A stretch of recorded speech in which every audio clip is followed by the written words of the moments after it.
இந்தப்புல ஏன் இப்படி இருக்க? எந்த காலத்துல இருக்க நீ? உன்னை பார்த்து பரிதாபப்படுறதா இல்ல கோவப்படுறதானே தெரியல பூவு. ஏன் எதுக்கு அப்படி சொல்ற? என்னதான் ஆத்மார்த்தமான கணவன் மனைவியா இருந்தாலும் யாரும் புருஷன் சத்தவனே பொண்டாட்டியும் பொண்டாட்டி சத்தவனே புருஷனும் சாகிறது இல்லையே. நீ என்னமோ புராண கதைலாம் சொல்லிட்டு இருக்க. என்ன பூவு நீ? இங்க பருப்புங்குடி, ராசு சொல்றதுலயும் ஒரு அர்த்தம் இருக்கு. நீங்க எப்படி உங்க கருத்துல உறுதியா இருக்கீங்களோ அதே மாதிரி நானும் என் கருத்துல உறுதியா இருக்கேன். ஜீவா சார் என்ன தேடி நிச்சயமா வருவாரு. பூவு, முட்டாள்தனமா பேசாதப்ல. நீ ஜீவா சார் மேல வச்சிருக்கிற பாசத்தை விட அதிகமா தன் குழந்தைங்க மேலயும் பொண்டாட்டி மேலயும் பாசம் வச்சிருக்கிறவங்க எத்தனையோ பேர் செத்து போயிருக்காங்க பூவு.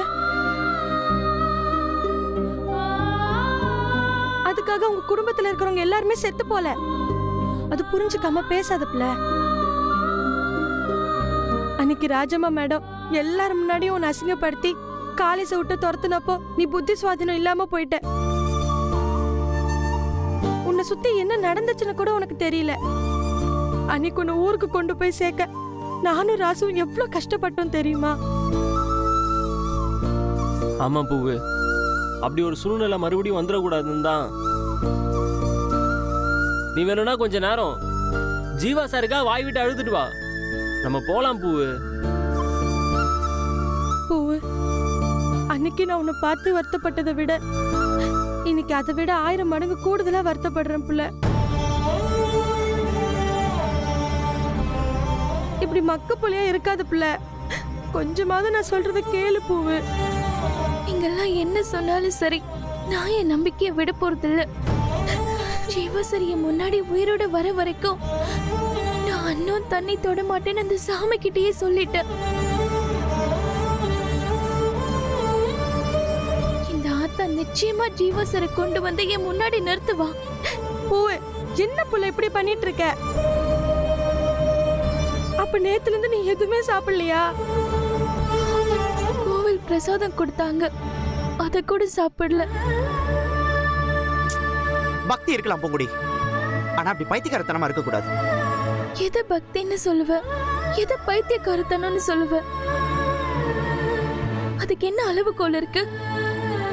நான் உண்ணாவிரதம் இருக்கிறது தப்புன்னா நாக்குல வேல் குத்துறத, முதுகுல கட்டி தேர் இழுக்கிறதெல்லாம் என்னன்னு சொல்லுவ? அதெல்லாம் அவங்க அவங்களோட நம்பிக்கை. தன்னை வருத்திக்கிட்டு எப்படியாவது தனக்கு வேண்டியதை கடவுள் கிட்ட இருந்து வாங்கிட முடியுங்கிற நம்பிக்கை. இப்ப நானும் அப்படி ஒரு நம்பிக்கையில தான் இங்க இருக்கேன். நீ சொல்றது சாத்தியம்னா இறந்து போன எல்லாரையுமே அவங்க வீட்டுக்காரங்க விரதம் இருந்து உயிரோட மீட்டு கொண்டு வந்துட முடியுமே. உன்னைய போட்டு வருத்திக்கிறதுனால ஒரு பிரயோஜனமும் இல்ல. பேசாம இங்க இருந்து போலாம் பூவு, சொன்னா கேளு. ஆமா பூவு, வா பூவு, நான் சொல்றத கேளு ப்ளீஸ் புள்ள. தயவு செய்து என் கூட வா புள்ள. இல்ல புள்ள, நான் என் வேண்டுதல் நிறைவேறது வரைக்கும் இங்க இருந்து வரமாட்டேன். அட என்ன புள்ள நீ? நாங்களும் இவ்வளவு தூரம் எடுத்து சொல்றோம், கேட்கவே மாட்டேங்கிற. ஜீவா சார் மேல நீ மட்டும் தான் பாசம் வச்சிருந்தியா? நாங்களாம் பாசம் வைக்கல. ஏன் அவர் வீட்டுல இருக்கவங்க அவர் மேல பாசம் வைக்கல? வச்சிருக்கலாம். மத்தவங்க அவர் மேல வச்சிருந்த பாசம் வேற, நான் அவர் மேல வச்சிருந்த பாசம் வேற. நம்ம ரொம்ப நேசிக்கிறவங்கள இழக்கக்கூடிய சூழ்நிலை வந்தா, அப்படி ஒண்ணு நடக்காம இருந்தா நல்லா இருக்குமே நம்புறது மனுஷங்க இயல்புதான். அது எல்லாத்தையும் தாண்டி யதார்த்தத்தை ஏத்துக்கிட்டு தானே ஆகணும். ஆமாம் பூவு, எங்களால ஏத்துக்க முடியலதான். நாங்களும் மனசை கல்லாக்கிக்கிட்டு தான் நிக்கிறோம். எங்கேயாச்சும் ஓரமா போய் நின்னு ஊன அழணும் போலதான் இருக்கு. தயவு செஞ்சு மனசை தேத்திக்கிட்டு இங்க இருந்து வா பூவு, போலாம். பூவு, உனக்கு வேணா ஜீவா சார் இல்லாத உலகத்துல இல்லாம போறது சந்தோஷமா இருக்கலாம். ஆனா எங்களுக்கு ஜீவா சார் தான் காப்பாத்த முடியல. உன்னையாவது காப்பாத்திக்கலான்னு தான் இப்படி துடிக்கிறோம். புரிஞ்சுக்கோ புள்ள. உனக்கு சப்போர்ட்டா இருக்கிறதையும் உனக்கு ஹெல்ப் பண்றதையும் பார்த்தாதான் ஜீவ ஆத்மா சாந்தி அடையும். நிறுத்துங்க. நானும் அப்பையில இருந்து பார்த்துட்டு இருக்கேன். என்ன ஆளாளுக்கு ஜீவா சார் இறந்துட்ட மாதிரியே பேசிட்டு இருக்கீங்க. நீங்க யாராவது அவர் இறந்ததை பாத்தீங்களா? இல்ல இல்ல, அப்புறம் ஏன் இப்படி பேசுறீங்க? இன்னொரு தடவை அப்படிலாம் பேசுனீங்க, நான் என்ன செய்வேன்னு எனக்கே தெரியாது. என் ஜீவா சார் சாகல, அவர் உயிரோட தான் இருக்காரு. ஏய் பூ, செத்த நிறுத்துப்புல. சும்மா பைத்தியக்காரத்தனமா பேசிட்டு இருக்க. பெத்த தாயே தன் மக இறந்ததா ஒத்துக்கிட்டு திதி பண்ண தயாராயிட்டாங்க.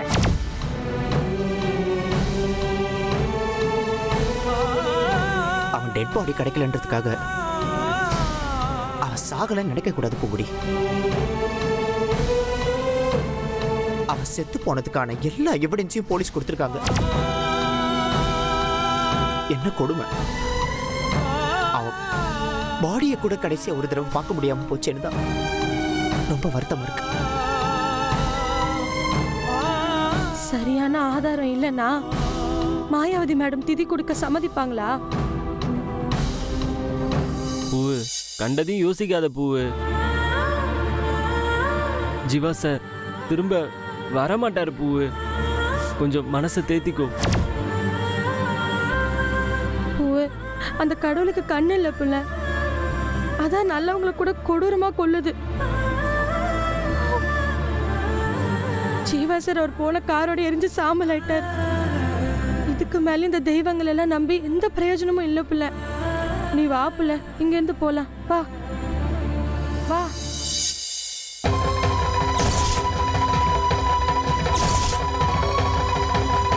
ஜீவா சாருக்கு எங்க தேதி கொடுக்கறாங்க?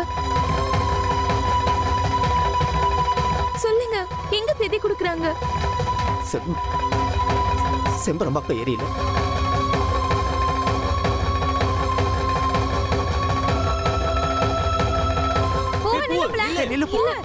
நீங்க இங்கே இருங்க, நான் மட்டும் போறேன். யாரும் வராதீங்க, நான் வரேன். ஏய், சொன்ன கேளு பூவு.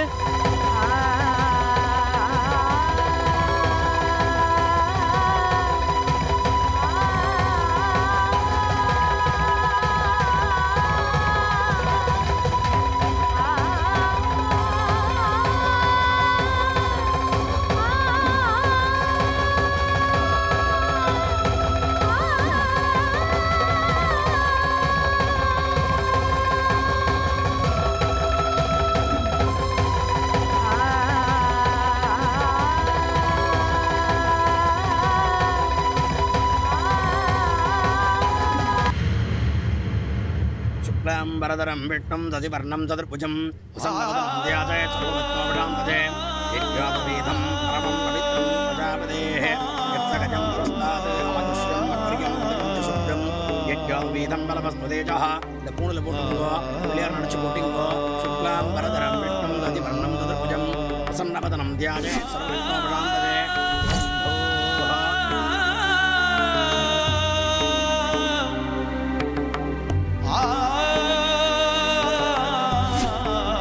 கேசவாய ஸ்வாஹா.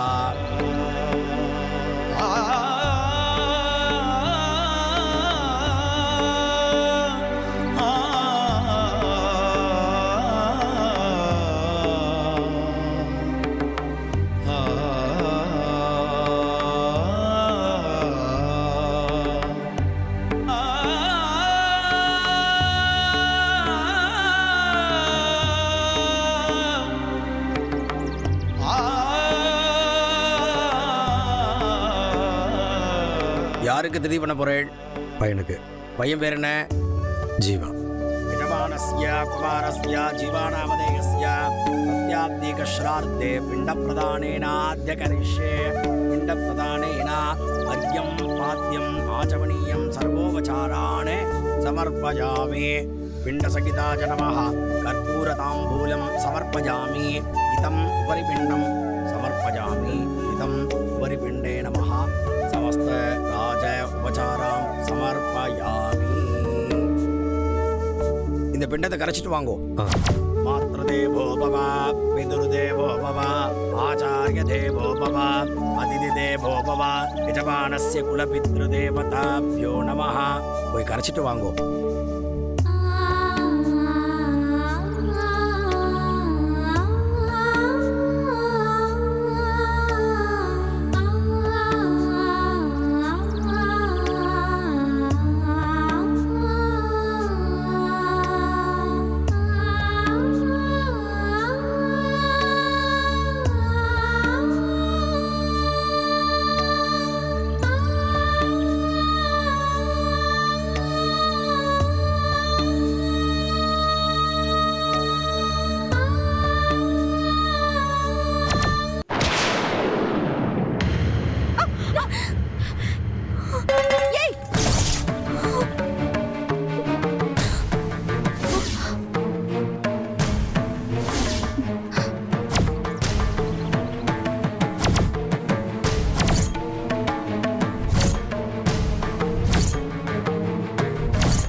பண்ற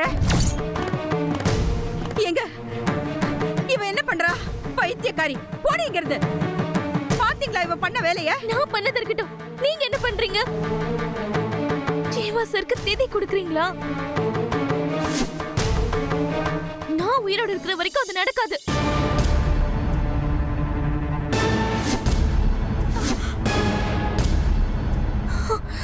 ஏய் நில்லடி, ஏய் நில்லு சொல்றல, நில்லடி.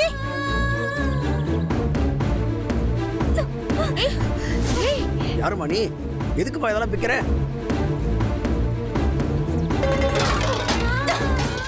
என்ன கிரான் இது? ஏய் போகடி. ஏம்மா என்ன பண்ற இவ?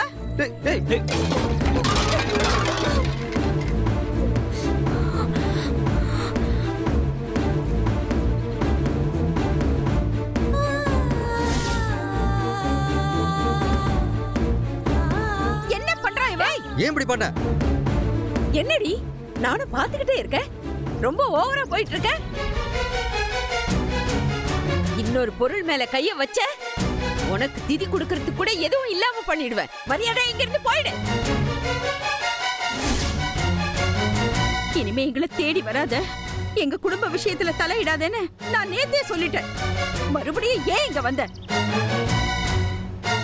பூங்கொடி, ஏமா இப்படி பண்ற? திதி கொடுக்கிற இடத்துல வந்து இப்படி பண்றது கொஞ்சம் கூட நல்லா இல்லம்மா. அப்போ மத்த இடத்துல இவன் வந்து பண்ணதெல்லாம் ரொம்ப நல்லா இருந்துச்சா? ஆரம்பத்துல ஜீவாவோட பழகிறதுக்கு நீங்களும் தானே இவளுக்கு சப்போர்ட் பண்ணீங்க. நீங்க எல்லாம் சேர்ந்து இவளுக்கு கொடுத்த இடமும் இலக்காரமும் தான் இந்த அளவு கொண்டாந்து நிறுத்தி இருக்கு. அன்னைக்கு மண்டபத்துல இவளுக்கும் ஜீவாவுக்கும் கல்யாணம் பண்ணி வைக்கணும்னு மாயா கிட்ட திட்டு வாங்கினவர் தான் நீங்க.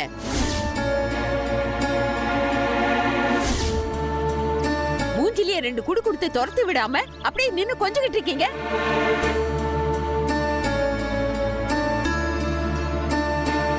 ஐயோ கிரானி, நீ பேசாம இரு. அன்னைக்கு கழுத்துல தாலி கட்டாம மண்டபத்தை விட்டு போக கூடாதுன்னு உறுதியா இருந்திருந்தா கல்யாணம் நடந்திருக்கும். அப்படி நடந்திருந்தா இப்போ ஜீவாவுக்கு இந்த நிலைமை வந்திருக்காது, அவ உயிரோட இருந்திருப்பான். கிரானி, ஏன் கிரானி இப்ப பழைய விஷயத்தெல்லாம் கலறிட்டு இருக்க? ஜீவா சருக்கு திதி கொடுக்க நான் விட மாட்டேன். யாரு சொன்னாலும் கேட்கவும் மாட்டேன், தடுக்கதான் செய்வேன். இங்க பாருமா, இது வரைக்கும் உன் மேல நான் கோவப்பட்டதில்லை. மத்தவங்க உன்னை திட்டும் போது உன் மேல எனக்கு பரிதாபம் தான் வந்தது. ஆனா இப்படி நடந்துக்கிறத பார்த்தா எனக்கே உன்னை அடிச்சு துரத்தணும் போல இருக்கு. யாரு என்ன சொன்னாலும் சரி, நான் இதுக்கு அனுமதிக்கவே மாட்டேன்.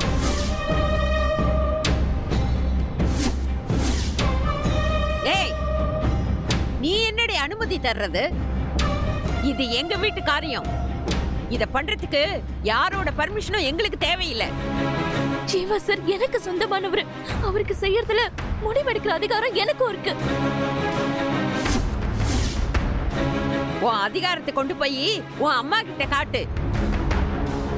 இந்த அதிகாரத்தை எல்லாம் இங்க நின்னு காட்டிக்கிட்டு இருந்தேன்னு வையே, கண்ட துண்டமா வெட்டி இந்த குளத்திலேயே போட்டு போயிடுவேன்.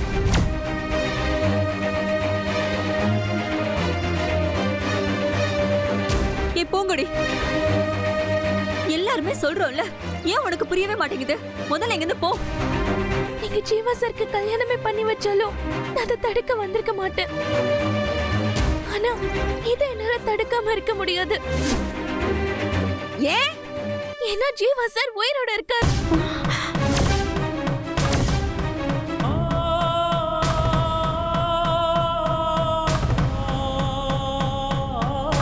என்னடி புது கதையை சொல்ற?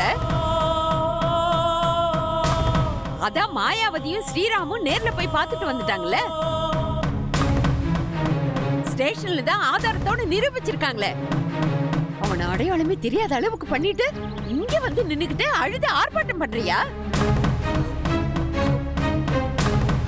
அம்மா கொஞ்சம் இருங்கம்மா, அவ என்னதான் சொல்றான்னு கேட்போம்.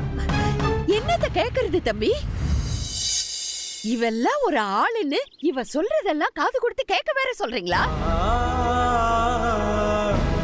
மாயாவதி இவளை வீட்டை விட்டு துரத்துனதுனால இப்படி ஒரு டிராமா போட்டு நம்ம வீட்டுக்குள்ள வர்றதுக்கு ட்ரை பண்றா. அது கூட உங்களுக்கு புரியலையா தம்பி? அவ சொல்றத கேக்குறதுல என்னமா தப்பு இருக்கு? யோ, நீ எல்லாம் பெரிய மனுஷனா? உனக்கு அறிவில்ல? இவகிட்ட கதை பேசுற இடமா இது? ஜீவா உயிரோட இருக்கானா? அத நம்மள நம்ப சொல்றா. அப்படின்னா போலீஸ்காரங்க எல்லாம் சொன்னாங்களே, அதெல்லாம் பொய்யா? இல்ல பெத்த அம்மா சொல்றால, அது பொய்யா? உங்க பிரச்சனை அப்புறம் வச்சுங்கோ. நாழி ஆறுது, திதிகாரியம் எல்லாம் பண்ணணும். ஆக வேண்டியதை பாருங்கோ. டைம் ஆறுது எனக்கு. ஐயரே, நீ ஆரம்பி. எவ்வளவு குறுக்க வரட்டும், அப்படியே வெட்டி போட்டுறேன். நீங்க என்ன அடிச்சாலும் சரி, மிதிச்சாலும் சரி, என்ன கொன்னாலும் சரி, இத பண்றதுக்கு நான் விட மாட்டேன்.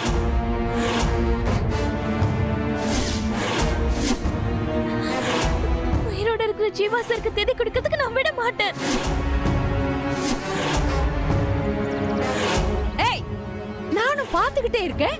ஜீவா சார் உயிரோட இருக்காரு, ஜீவா சார் உயிரோட இருக்காருன்னு சொல்லிக்கிட்டே இருக்கேன். அத உன்னால நிரூபிக்க முடியுமா? உன்னால தானடி அவனை எழுந்துட்டு வந்து நிக்கிறோம். இப்படி ஏதாவது சொல்லி மறுபடியும் இந்த வீட்டுக்குள்ள வரதுக்கோ சொத்துல பங்கு கேட்கறதுக்கு மட்டும் தானே இப்படி எல்லாம் நீ பிளான் பண்ணிட்டு இருக்க? அந்த வீட்டுக்குள்ள வரதுக்காகவோ சொத்துக்காகவோ இத சொல்லல.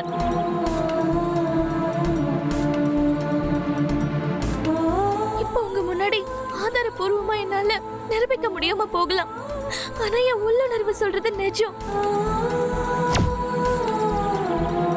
ஜீவா சார் உயிரோட தான் இருக்காரு.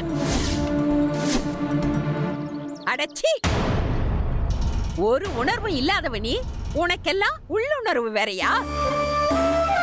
இது பாரு, என் பையன் உயிரோட வரணும்னு எனக்கும் தான் ஆசையா இருக்கு. ஆனா அவன் இல்லைங்கிறது தான் உண்மை. நீ என் பையனை பிரிச்சு போனா 10 லட்சம் தரேன்னு சொன்ன. அத வேணா தந்துடுறேன், வாங்கிட்டு போ. மனச கல்லாக்கிக்கிட்டு என் பையனோட ஆன்மாவுக்கு செய்ய வேண்டிய காரியங்களை நாங்க செய்யறோம். அது தடங்கல் பண்ணிடாத. ஐயோ மேடம், நீங்களும் என்ன புரிஞ்சுக்க மாட்டேங்கிறீங்களே. நான் பணத்துக்காக இதை சொல்லல.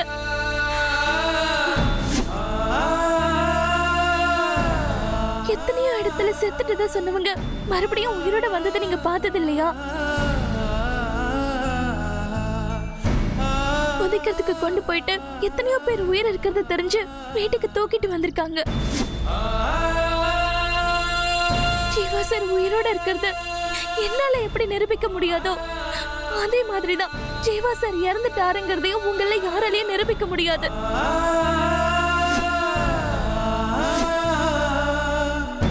நான் சொல்றது ஏன் மேடம் உண்மையா இருக்க கூடாது? அவரு உயிரோட இருக்காருன்னு நம்புறதுல உங்களுக்கு என்ன நஷ்டம்?